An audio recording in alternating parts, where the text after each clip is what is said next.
I'm Stewart. I'm 20 years old and I have suffered from pulmonary atresia with intact septum since I was, well, before I was even really born. In the paediatric service, I was so used to walking in a waiting room and being the oldest one there, and it was a strange feeling seeing all these kind of kids running about playing with their toys and whatever in the waiting room, and you're sat there feeling like, oh my god, I'm surrounded by kids everywhere.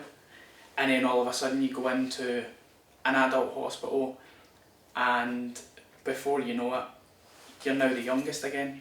You know, before surgeries where the doctors and the nurses would come in to speak to my mum, and I was always told to go to the playroom. Now, when you were a child, normally if you were told to go to the playroom, you wouldn't find that a big shocking factor. Like, you go to the playroom quite the thing happily.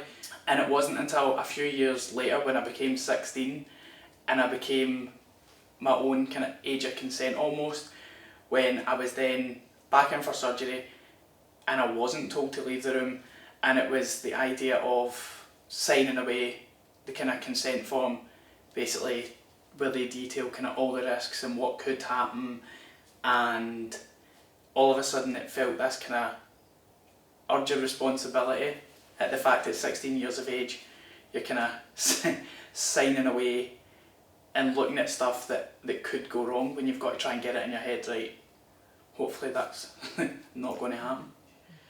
That first outpatient kind of meeting that we had,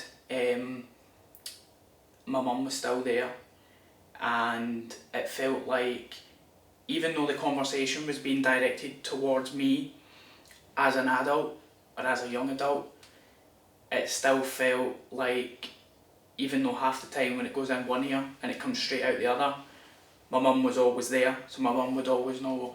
My mum could still ask her questions, I could still ask my questions, so nothing had really changed. All I go on is I've been diagnosed with pulmonary atresia, and I kind of try and leave it at that. I don't want to delve too much into the kind of the pros and the cons, if that makes any sense, but I would rather, just pretty much the same as I think everyone else would, you don't want that to almost feel as if that defines you as a person. At the time of kind of primary school, when you go through your sex education classes, and it was always like, oh, has anyone got any questions? And at that point, I think that was when you started to find a more mature head come on. And I remember asking, oh, so I've got a congenital heart disease, does that mean my child's going to have it? And they turned around and said, well, the chances are it could be quite high.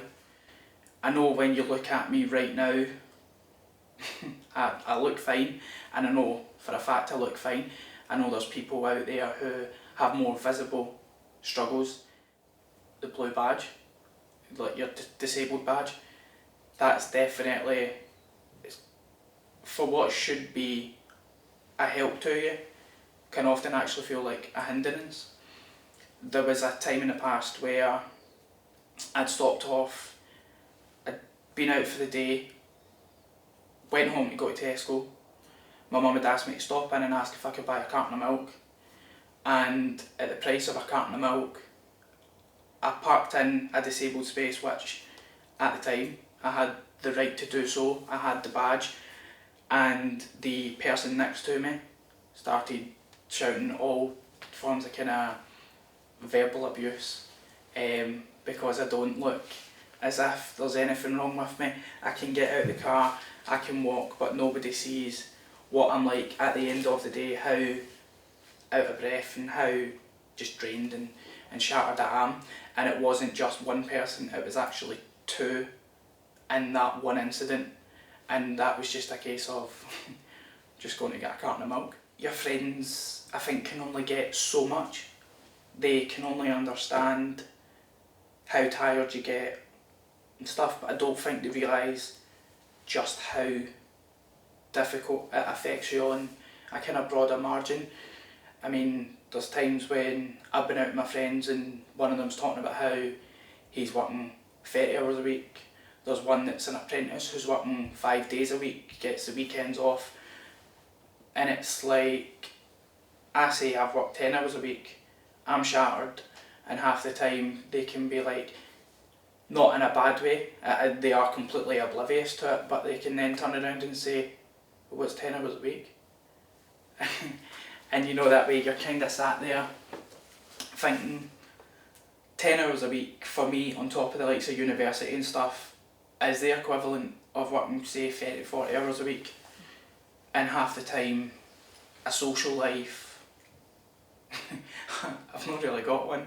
And I laugh and I make a joke about how I feel that I'm old before my time. As soon as I finish uni, or as soon as I finish work, the first thing I'll often do is go into my bed and watch telly. And that's the norm to me.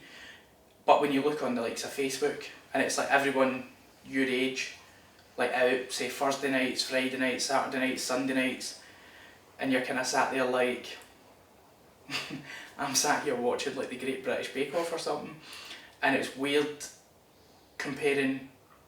I don't like to do it, but it often just happens. The likes of comparing how I am compared to other people my age.